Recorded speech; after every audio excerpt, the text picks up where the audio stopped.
오늘은 설명 조금 못한 거 설명하고 문제를 풀어보겠습니다. 아리스토텔레스의 세상과 현대 덕윤리. 자, 아리스토텔레스가 강조했던 사상은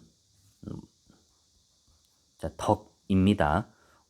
덕윤리, 덕이라고 하는 것은 소크라테스, 플라톤, 아리스토텔레스 모두 덕을 강조한 거 아닌가요? 라고 생각해 볼 수 있잖아요. 네, 맞아요. 다 덕이라는 걸 강조합니다. 그런데 아리스토텔레스의 덕론, 덕 이야기가 상당히 상세하고 좀 다른 사상보다 더 구체적이고 탁월해요. 어, 저번에 봤다시피 지적인 부분만 강조하는 소크라테스와 달리 아리스토텔레스는 감정과 욕구 그리고 그것이 잘 발휘될 수 있도록 모델링, 실천 의지, 습관화 이런 여러 가지 요소들을 많이 강조했단 말이에요. 그래서 이것이 덕을 형성하게 하는데 아리스토텔레스의 이론이 더 적절하다라고 봐서 아리스토텔레스 사상은 덕윤리라고 보통 얘기를 합니다. 그리고 아리스토텔레스의 덕윤리를 현대적으로 계승한 사상가가 있어요. 바로 맥킨타이어라는 사람의 사상에 대해서 배워보도록 할 겁니다. 오늘 현대 덕윤리의 특징, 즉 맥킨타이어의 사상이죠. 행위자의 품성과 덕을 중시하고 사람의 품성과 덕 중시하고 공동체를 인간 본성에 따라 형성된 것으로 본 아리스토텔레스의 사상을 계승했다. 자, 아리스토텔레스가 이런 얘기를 해요. 인간은 사회적 동물이란 말을 합니다. 그러니까 인간은 어떤 본성적으로 공동체를 이루어 살아가려고 합니다. 그래서 덕을 쌓고 덕을 형성하고 공동체 안에서 행복한 삶을 누릴 수 있다라고 강조하는 게 아리스토텔레스의 사상입니다. 맥킨타이어의 덕윤리는 공동체가 공유하는 덕은 개인의 행동을 지도하고 판단하는 기준이자 공동선을 위한 윤리적 방편임. 자, 공동체가 공유하는 덕. 예를 들면 우리나라에는 효라고 하는 덕을 강조하죠. 그 효라고 하는 그것이 각각 개인에게 행동을 지도하겠죠. 그리고 효도를 하지 않으면은 저 사람은 불효자라고 안 좋은 평가를 내리겠죠. 근데 이 덕목이 왜 있냐? 공동 전체를 위해서 있는 거야. 공동선, 공동의 좋은 것을 위해서 있는 겁니다. 이런 윤리가 있으면은 사회 질서가 안정이 되고 사람들 간의 협조가 되고 미풍양속이 있어서 보기 좋잖아요. 그거를 위해서 이 덕이라는 것이 필요하다는 겁니다. 개인의 자유와 선택보다는 공동체의 전통과 역사를 더 중시한다. 자, 우리가 이런 효라는 덕목은 우리가 선택한 게 아니잖아요. 우리가 공동체의 전통과 역사 속에서 강조되어 온 거죠. 그러니까 옛날엔 효를 위해서 3년 동안 그 무덤 옆에 초막을 짓고 거기서 아침, 점심, 저녁 이렇게 식사 대접을 했단 말이야. 그런 행동을 왜 하냐? 그것은 공동체만의 전통과 역사가 있단 말이야. 그런 맥락에서 평가할 수 있다고 보는 거죠. 그렇다면 이 덕이라고 하는 것은 좋은 거냐 나쁜 거냐? 맥킨타이어 입장에서 덕은 좋은 거다. 공동체 전체를 위해서 필요한 거다. 공동선을 위해서 필요한 거다. 그러니까 덕을 가르치자라고 보는 것이 맥킨타이어의 기본 사상입니다. 사실 우리 고등학교에서는 예절 교육, 유교 교육 이런 거 별로 많이 안 하죠. 초등학교 때 오히려 예절 교육을 더 많이 했겠죠. 그런데 맥킨타이어의 생각은 좀 더 덕을 더 강조하자. 자유에만 맡기지 말고 전통적인 걸 더 강조하자. 그래서 공동체의 화합을 다지자. 이런 입장이라고 할 수 있습니다. 자, 그 다음에 오늘 문제 좀 풀이 좀 하겠습니다. 고대 서양 사상가의 가브레 입장. 각 정권은 법률을 제정할 때 자기의 이익을 목적으로 한다. 자기에게 이익이 되는 것을 피치자에게는 정의로운 것으로 공표하고는 이를 위반한 자를 범법자나 부정의한 자로 처벌한다. 따라서 정의는 강자의 이익이다. 누가 얘기했죠? 프로타고라스가 얘기했죠. 소피스트. 트라시마코스가 얘기했습니다. 프로타고라스 아니에요. 트라시마코스가 얘기했습니다. 소피스트 중에 한 명. 나라를 구성하는 세 계층, 여기에 힌트가 나와 있죠. 플라톤이라는 걸 알 수 있습니다. 그래서 서로 참견하거나 역할을 교환하지 않는다. 각자 자기에게 맞는 자기 일을 하는 것이 정의이다. 지혜, 용기, 절제가 모두 나라 안에 생기도록 하는 힘을 주고, 이것들이 생긴 다음에는 그것들이 보존해 주도록 하는 것이 정의이다. 자, 그래서 세계층이라는 것은 이렇게 있죠. 그리고 통치자는 지혜의 덕목을 더 발휘해야 돼. 방위자는 용기, 생산자는 절제. 이런 것들이 다 잘 이루어졌을 때 그 상태는 우리는 정의라고 한다. 이 계층 간에는 서로 역할 교환이 이루어지면 안 되는 겁니다. 자, 기억. 갑은 정의가 사회 구성원 모두의 행복을 증진하는 것이라고 본다. 틀렸죠? 왜냐하면은 정의는 강자는 자기만의 이익을 생각합니다. 그리고 소피스트는 기본적으로 개인주의예요. 약간 이기주의라고도 설명할 수 있죠. 니은, 을은 철학자가 통치할 때 정의로운 국가가 될 수 있다고 본다. 그렇죠. 철학자를 강조하죠. 디귿, 갑은 정의의 참된 근거를 현실 세계에서, 그리고 을은 이상 세계에서 찾을 수 있다고 본다. 요거 맞습니다. 플라톤은 이데아를 얘기하죠. 리을, 갑을은 정의가 이성보다 감각적 경험에 의해서 파악된다고 본다. 자, 이거는 트라시마코스는 맞지만 플라톤은 틀리죠. 그래서 플라톤은 틀립니다. 그래서 답은 3번. 2번, 다음을 주장한 고대 서양 사상가. 최고선이 행복이라는 주장은 일반적으로 동의될 것이기에 행복이 무엇인지에 대해 분명히 설명해야 한다. 자, 최고선이 행복, 이 말은 누가 얘기했냐? 아리스토텔레스가 얘기했죠. 최고선이라는 말은 최고로 좋은 거야.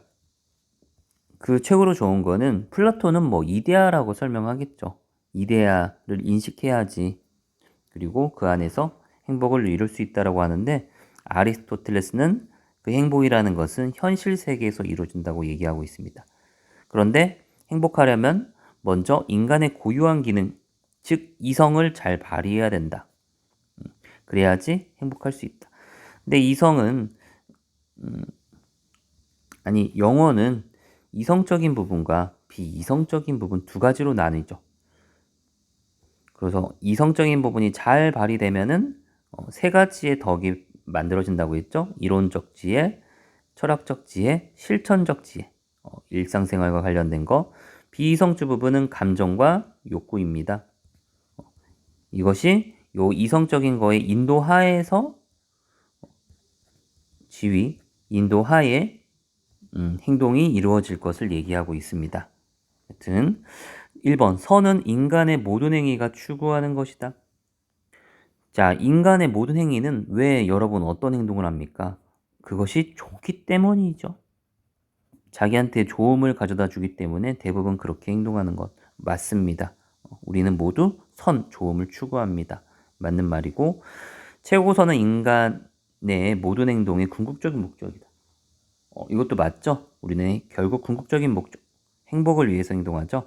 행복은 다른 것 때문이 아니라 그 자체로 선택된다. 그렇죠. 행복 다음에 또 다른 목적이 있는 건 아니에요. 맞는 말. 덕은 인간의 고유한 기능을 탁월하게 발휘하는 것이다. 고유한 기능, 이성이죠? 이성을 잘 발휘됐을 때 탁월성이 발휘되는 거 맞습니다. 5번, 영혼의 욕구적 부분의 덕은 감정을 배제해야 형성된다. 아니죠?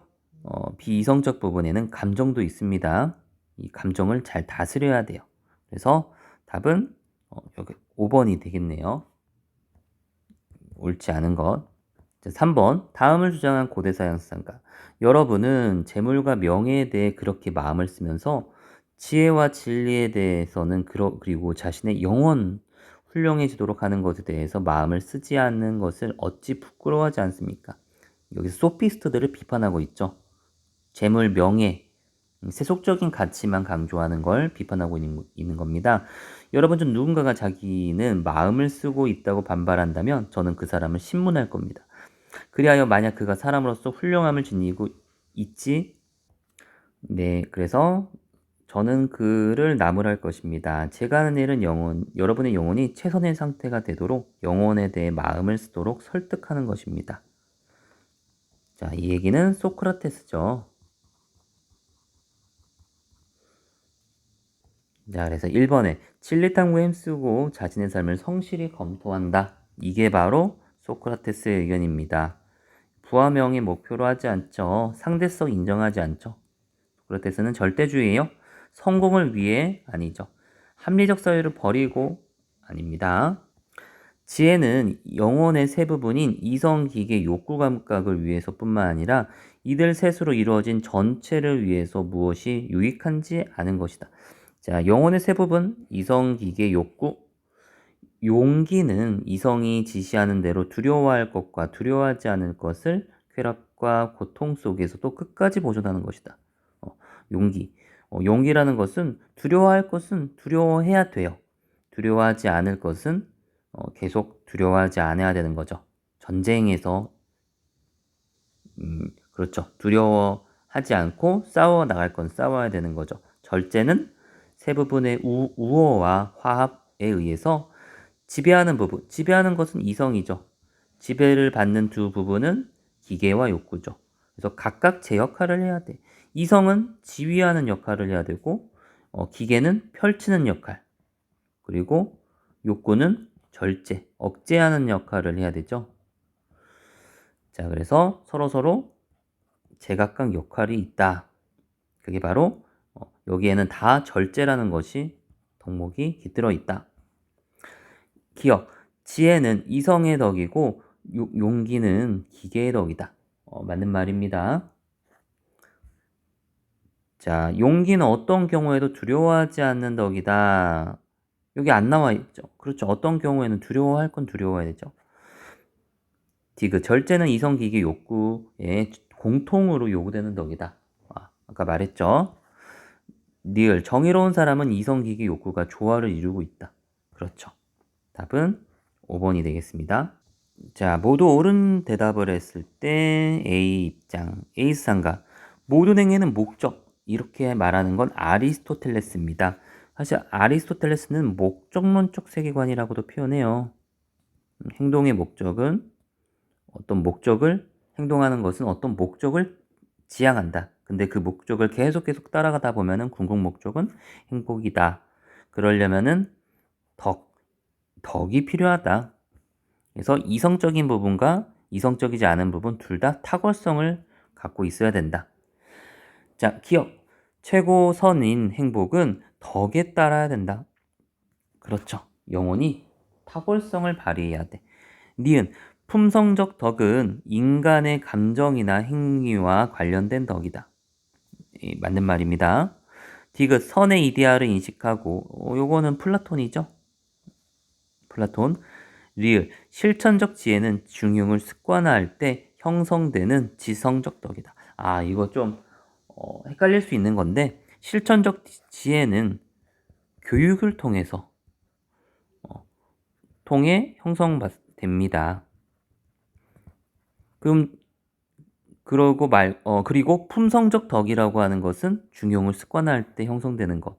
이게 이제 품성적 덕이죠. 그래서 틀린 말입니다. 자, 고대 서양 수상가. 사람의 영혼 안에도 나라 안에 있는 것들과 똑같은 부분이 있으며 그 수도 같다. 사람이 정의롭게 되는 것도 나라가 정의롭게 되는 것과 똑같은 방식에 의해서다. 정의로운 사람은 자신 안에 세 부분, 이거는 플라톤이죠. 세 가지를 얘기하는 것. 그리고 사람이 정의로운 것과 나라가 정의로운 것을 똑같게 바라보고 있죠. 나라는 한 개인의 확장으로 보고 있습니다. 플라톤입니다. 1번. 정치 권력과 철학이 하나로 합쳐진다네. 네, 이거는 맞는 말이죠. 철학자가 정치 권력을 갖고 있어야 된다. 수호자는 사유재산을 갖지 않는다네. 그렇죠. 재산 없습니다. 가정도 못 꾸려요. 3번 구성원 모두가 절제의 덕을 갖추고 있다네. 맞죠. 그리고 4번 모든 시민이 참여하는 직접 민주주의가 실현되네. 자, 이게 정답입니다. 왜냐? 플라톤은 민주주의를 되게 싫어했어요. 왜냐하면은 민주주의에 희생된 사람이 바로 자기 스승인 소크라테스였죠. 그래서 정치는 누가 하냐? 통치자만 지휘하는 겁니다. 그거에 다 다른 사람이 따르는 거죠. 5번 각 계층은 자기 역할을 다하고 서로 다투지 않는다네. 그렇죠. 맞는 말이죠. 답은 4번입니다. 자, 7번 사상가의 개념 맞히기 게임의 일부이다. 가에 들어갈 진술. 자, 국가를 저술한 고대 그리스의 철학가가 중시한 개념이다. 국가론, 혹시 국가 뭐 이런 책은 책 누가 썼냐? 플라톤이에요. 그러면은 저술은 소크라테스는 했냐? 소크라테스는 한 글자도 안 썼습니다. 오직 제자인 플라톤이 썼습니다. 여기 책 안에는 소크라테스가 나와요. 진리와 선의 절대성, 이데아를 말하는 거죠. 합리적으로 옹호할 수 있게 하는 개념이다. 어떤 것의 완전하고 이상적인 원형을 뜻하는 것으로 형상이라고 한다. 자, 형상. 이거 진료와 형상이라고 해서 선생님이 아리스토텔레스에서 또 나온다고 했죠. 근데 막상 보시면은 형상이라는 말은 아리스토텔레스가 더 많이 쓰이고 플라톤은 형상이라는 말도 쓸 수가 있어요. 하지만 이데아라는 말을 더 많이 씁니다. 나중에 문제 풀 때 참고하세요. 자, 1번 사물의 참된 실제. 실제라는 건 실제 존재한다는 거죠. 이데아는 실제 존재하는 것으로 본 거 맞습니다. 생성하고 소멸하지 않습니다. 늘 영원합니다. 사물의 보편적 본질이며 근본이 되는 바탕, 뿌리에 대해 이성을 통해서만 파악됩니다. 맞습니다. 사물에 대한 관념이며 감각적으로 경험될 수 없어요. 사물의 불변하는 참모습이며 현실 세계 안에 존재하지 않고 이데아계에 있습니다. 사물의 통상적 이름은 실제로 존재합니다. 답은 2번. 8번. 나에 비해 가가 강조하는 자, 가는 우리는 단순히 도덕 규칙에 따라 행위할 것이 아니라 좋은 성품을 가져야 된다. 다른 말로 덕이라고 하죠. 도덕성은 유덕, 덕이 있는 거예요. 있을 유자 써서. 가장 중요한 건 나는 어떤 사람이 되느냐. 우리는 도덕 규칙에 따라 행동해야 된다. 사람을 평가할 때 유덕한 사람인지 아닌지가 아니라 어떻게 여기서 강조하는 것은 행위를 강조하고 여기는 행위자를 얘기합니다. 어떤 사람이 될 거냐, 이거는 어떤 행위를 할 거냐 해서 이 두 가지가 구분됩니다. 이렇게 행위자를 강조하는 것을 덕윤리라고 해요. 덕윤리에서 강조해요. 자, 그래서 나에 비해 가가 강조하는 덕윤리에서 강조하는 것. 1번 덕을 갖추고 자연스럽게 선한 일을 실천한다. 이게 정답이에요. 일단 인격자가 돼서 자연스럽게 행동하는 거예요. 그러면 나는 자연스럽지 않은 면이 좀 있어요. 무엇을 행동해야 되는가를 가지고 나름 규칙을 정하고 공식 같은 거를 만들어서 그에 따라서 행동합니다. 나중에 행위 윤리에서 칸트와 공리주의를 배우는데 막 수학 공식처럼 막 따지게 돼요. 자연스럽지가 않아요. 2번 모든 감정을 배제하고 틀렸죠? 감정이 들어갑니다. 욕구를 매우 힘들게 극복하면서 정언명령. 이거는 나중에 정언명령은 칸트 사상으로 나옵니다. 그때 배우면 됩니다. 틀렸어요. 그리고 뭐 욕구를 매우 힘들게 극복이라는 말도 적절하지 않아. 자연스럽게 따라가는 거거든요. 4번 훌륭한 인격의 형성보다 훌륭한 인격 형성을 중요하게 생각하죠. 이거 틀렸고 보편적 도덕 원리에 부합하는 이거는 행위윤리에서 얘기하는 겁니다. 칸트 사상에서 나옵니다. 공리주의와 답은 1번입니다. 네, 여기까지 하겠습니다.